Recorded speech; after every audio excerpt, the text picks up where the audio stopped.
Hi, my name is Bill, and today I'm going to be showing you how to replace the dish rack roller assembly in your dishwasher. The reason why you might have to do this is because the dish rack isn't rolling in properly. For this repair, we'll be using a 3/16 inch nut driver. Warning: before doing any repairs, please disconnect your power source. So this is the dishwasher we're going to be using for this demonstration. It's a Whirlpool. Now keep in mind, yours at home might be a little bit different than what we have here, but the same technique should still apply. Also keep in mind, we don't have a countertop for this, so we're actually using some weights to keep it weighted down so it doesn't tip over on us. So you might want to consider that when you're at home, and if you have to take out your dishwasher, make sure that you're not doing anything to tip it over and make it fall on you when you're doing a repair as well. So the first thing we're going to do is open up our dishwasher here. So we'll pull out our top dish rack here.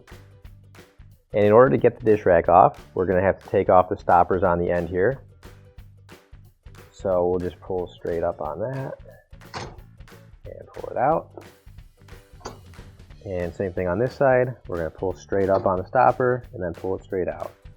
Now with the stoppers out of the way, you should be able to pull your dish rack straight out.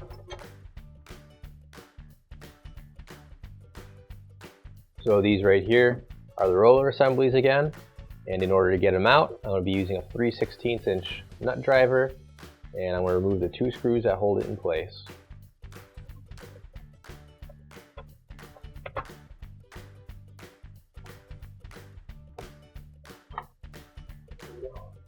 And now I'm just going to grab onto the roller so it doesn't fall out. And now you can grab your new OEM replacement dish rack roller assembly, and if you don't have one already, you can find it on our online store. And now I'm going to put the roller assembly back in place. Shouldn't matter which side goes on the top or the bottom, but I'm going to screw that in. And we're going to leave it a little bit loose so it's got a little bit of wiggle room so we can get that bottom screw in next. And then we'll screw this one all the way down. And then we can screw the top all the way in.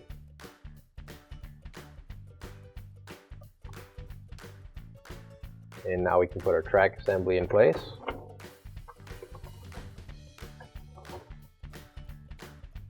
And now we'll take our upper rack and we'll line up the wheels and get those inside of the track there and push that all the way back.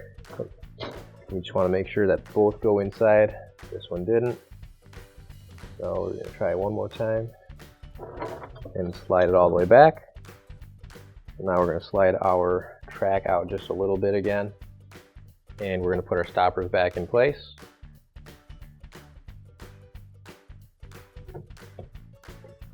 There we go.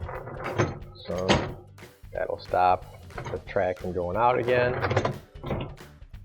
And now we can close up the door, and your repair is complete.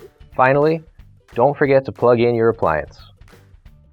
If you need to replace any parts for your appliances, you can find an OEM replacement part on our website, PCApplianceRepair.com. Thanks for watching, and please don't forget to like, comment, and share our video. Also, don't forget to subscribe to our channel.